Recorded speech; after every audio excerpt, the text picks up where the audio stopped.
días, Shalom y bienvenidos un domingo más a nuestro programa. Como en ocasiones anteriores, queremos recordar con ustedes, a través de nuestro calendario, el calendario judío, nuestra cultura y nuestra tradición. Y lo hacemos en esta ocasión recordando lo que se hace en el mes de Tammuz, un mes dedicado especialmente a la reflexión y a la introspección, un mes que nos lleva a mirar hacia adentro para poder crecer. Y para ello queremos contar hoy con el Rav Moshe Ben-Daan, que es un especialista en desarrollo espiritual. Muchas gracias, Rav. Muchas gracias por la invitación. Buenos días. Como especialista y como persona conocedora del desarrollo espiritual, de acuerdo al judaísmo, ¿qué es lo que cree que nos transmite el mes de Tammuz como mensaje fundamental?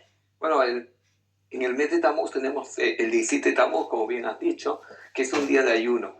¿Y por qué tenemos que ayunar en este día? Porque recordamos un evento histórico que fue cuando los romanos hicieron una grieta en la muralla de Jerusalén, y eso le posibilitó poder conquistar Jerusalén para posteriormente destruir el templo el 9 de Av del año 586 antes de la era común.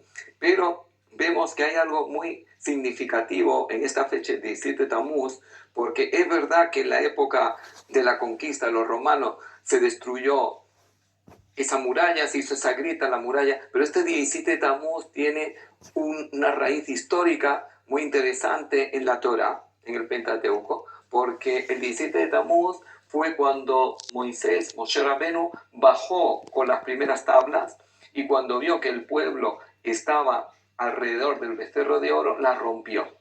Quiere decir que esas tablas se rompieron, esa piedra se rompió, que eran las tablas, y eso va a marcar que en este día, en la época del segundo templo, otras piedras se van a romper, que son las piedras de la muralla de Jerusalén. Ahora, tenemos que pensar por qué Moshe Rabenu, Moisés, rompió las tablas. ¿Por qué? Porque en el segundo mandamiento está escrito: no tendrás otros dioses, ni harás representación de la divinidad, ni podrás hacer ninguna imagen de la divinidad. Cuando él bajó y vio que el pueblo estaba alrededor del becerro de oro, pues dijo: ¿qué sentido tiene darle unas tablas a un pueblo que 40 días atrás estuvieron en el monte Sinai, vivieron la revelación, escucharon la orden divina, y ahora están alrededor de una figura representando la divinidad? Y por eso dijo: este pueblo no es digno de tener esas tablas, y quiso darle un mensaje educativo, como queriéndole enseñar: no soy merecedor de estas tablas y por tanto las rompo. Y ese día era el 17 de Tammuz. Todo esto muestra una serie de dificultades y de situaciones muy complicadas para el pueblo judío durante este mes. A veces en nuestra vida, durante este mes y durante otros meses diferentes dentro de nuestro calendario, nos encontramos con una época o una etapa llena de dificultades. Y eso, a veces lo que nos lleva es precisamente a dudar de nuestra confianza en Hashem, ¿no? En Dios. ¿Por qué hacemos esto y a qué nos lleva esta situación? Bueno, tenemos que entender cuál es la finalidad de la dificultad. Es decir, tenemos que saber que nosotros no elegimos los acontecimientos. Muchas veces los acontecimientos nos vienen. Es verdad que a través de nuestra libertad de elección nosotros generamos acontecimientos, pero hay acontecimientos que vienen como decreto fijo, que ya vienen como parte de la reparación del alma cuando llega a este mundo. Y hay acontecimientos que vienen como pruebas, y las pruebas, como la Torá bien nos dice, y Dios probó a Abraham cuando le dijo que llevara a su hijo a ofrendarlo al monte Moriah. Por tanto, tenemos que saber que las dificultades son parte de nuestra vida, y de la misma manera que si nosotros queremos sacar fuego, tenemos que friccionar el fósforo para poder sacar la chispa. Tenemos que entender que la dificultad nos ayuda a superarnos.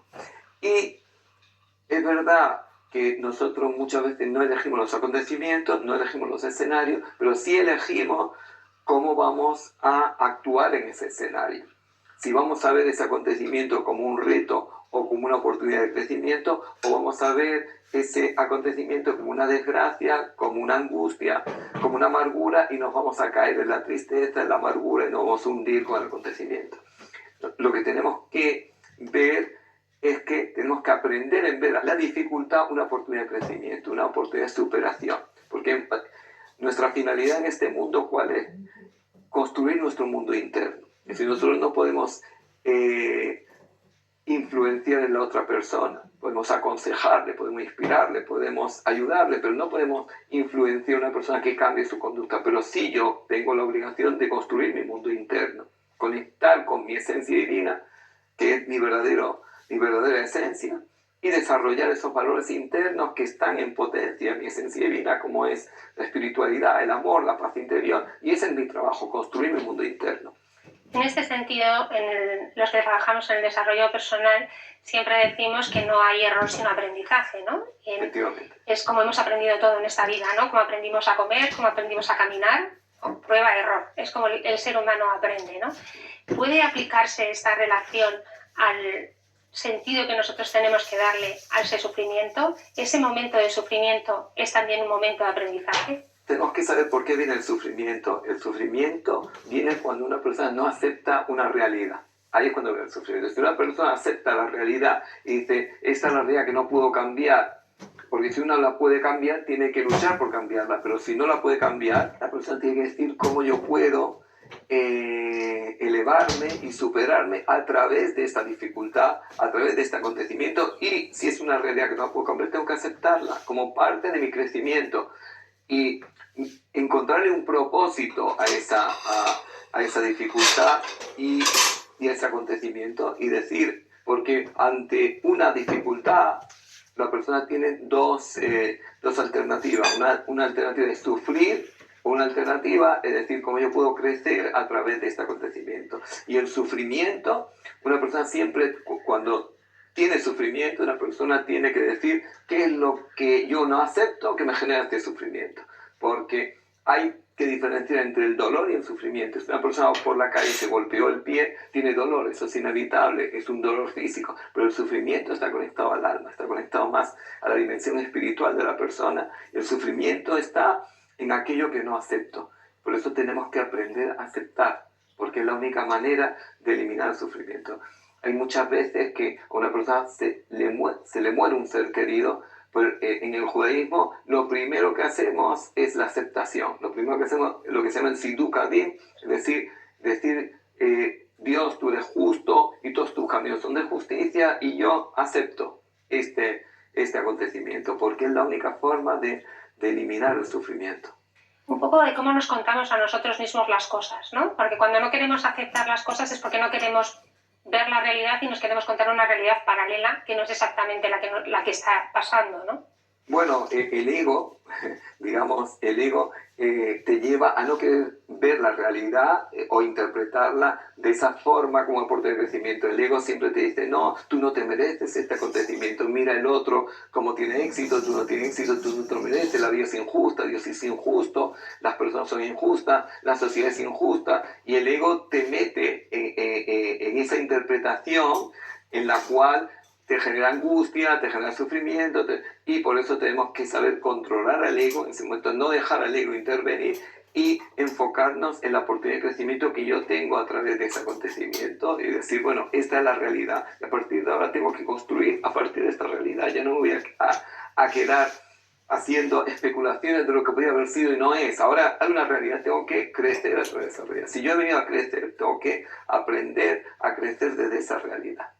En este sentido, algunas personas pueden no entender ese hacerse daño que puede pensar algunas personas que es el hacer el ayuno, ¿no? Como en una sociedad como la que estamos, tan avanzada y tan evolucionada, los judíos seguimos ayunando por algo que pasó hace siglos. Hay que entender que hay 5 ayunos rabínicos en el calendario. Hay un ayuno de la Torah que se llama Kippurim, pero hay 5 ayunos rabínicos y cada ayuno viene a simbolizar una tragedia, a recordar una tragedia. Está el ayuno del 3 de Tishri, el ayuno de Gadaliah, que nos recuerda la tragedia del exilio. Fue cuando el imperio babilónico exilió totalmente al pueblo de Israel. Por primera vez el pueblo de Israel que estaba en la tierra de Israel abandonó el país y no quedó ningún judío en la tierra de Israel y se marcharon a Babilonia. Y por tanto, para recordar ese exilio, viene el ayuno del 3 de Tishri, el ayuno de Gedaliah. La segunda gran tragedia que el pueblo de Israel ha vivido a lo largo de la historia es el antisemitismo. Y para recordar el antisemitismo, recordamos el ayuno del 13 de Adar, el ayuno de Esther, cuando Hamán decretó exterminar a todo el pueblo judío que vivía en el imperio persa. Posteriormente recordamos el ayuno del 17 de Tamuz, que estamos hablando de él, y el 10 de Tebet, que están conectados, cuando el imperio babilónico, el imperio romano conquistaron Jerusalén, que fue la pérdida de Jerusalén. Posteriormente el ayuno del 9 de Av, que fue la destrucción del templo. Es decir, que el pueblo de Israel ha vivido 4 grandes tragedias. Una ha sido el exilio. Desde que el pueblo de Israel salió en el año 586 entre lo común, exiliado por el imperio babilónico, ya nunca más volvió a estar en su totalidad en la tierra de Israel. Quiere decir que el exilio sigue hasta hoy en día. El antisemitismo sigue hasta hoy en día. La pérdida de Jerusalén, mientras el templo no está reconstruido, Jerusalén no volverá a estar construida. Es decir, Jerusalén hoy en día es la capital del Estado de Israel, pero está todavía sin construirse porque falta el templo. Y por tanto esas tragedias siguen estando vigentes. Por tanto, no estamos ayunando sobre algo que fue y no es, sino estamos ayunando sobre algo que sigue siendo vigente. Qué bonita reflexión, y que ojalá sepamos llevarla cada uno de nosotros a nuestra vida. Pues nos quedaríamos con usted hablando toda la mañana, pero el programa se nos acaba. Muchas gracias. Pero no nos gustaría irnos sin que nos dijera una frase que resuma este trabajo que tenemos que hacer desde este 17 de Tamuz que empezamos para estas próximas semanas que tenemos. Bueno, el 17 de Tamuz comienza una época de duelo, donde es un duelo que va gradualmente subiendo. Comenzamos no haciendo celebraciones, no haciendo fiestas, luego tenemos los 9 días que ya es un duelo más intenso, donde ya no se come carne, no se bebe vino, a excepción del sábado, y luego ya tenemos el día del 9 de Av, que ya es un día de ayuno, un día mucho más, un ayuno mucho más intenso. Es un día que no se puede, digamos, la persona no debe salir a la calle, debe estar solamente en la sinagoga y estar en un momento de introspección. Y por eso, digamos que todo el objetivo de este ayuno, cuando una persona se le muere un ser querido, las leyes de duelo ya surgen de forma natural. ¿Por qué? Porque la persona, a través de ese dolor y esa pérdida, ya las leyes de duelo son naturales. Cuando estamos recordando un evento de hace ya 2500 años, como estamos, o de 2000 años, como estamos recordando, o 1500 años, como estamos recordando el 17 de Tamuz, dependiendo de qué ayuno, el 17 de Tamuz, estamos recordando ya más de 2000 años. Y por tanto, tenemos que despertar el sentimiento. Y estas leyes lo que vienen es a despertar el sentimiento, a que tomemos conciencia de que hay una gran pérdida, porque todo duelo está unido a una pérdida. Es decir, cuando el duelo es la consecuencia de una pérdida. Ahora, ¿qué hemos perdido? Que estamos en duelo. Pues hemos perdido el templo. ¿Y qué es el templo? El templo es la presencia divina que estaba en el templo. No son las piedras, sino la luz divina que se proyectaba de ese lugar. Es decir, es la cercanía a la luz divina. Y eso es lo que hemos perdido. Y eso es lo que queremos recuperar. Conforme una persona está más lejos de Dios, está más lejos de la luz, está más lejos de la espiritualidad, está más lejos de la claridad mental, de la sabiduría espiritual. Y eso es lo que queremos recuperar. Muchísimas gracias, Raf. Como siempre, muy inspiradoras sus palabras. Muchas gracias a vosotros por la invitación y encantado de estar una vez más con vosotros. Gracias. Y a ustedes les hemos dejado mucho material para trabajar durante estas semanas que tenemos de trabajo espiritual para construir nuestro tikkun, ese trabajo que hemos venido a hacer aquí en este mundo y que se supone que es nuestro desarrollo espiritual. Les esperamos la semana que viene para seguir trabajando sobre estos temas y continuar trabajando sobre la cultura y la tradición judías. Les esperamos aquí la semana que viene. No nos falten. Shalom.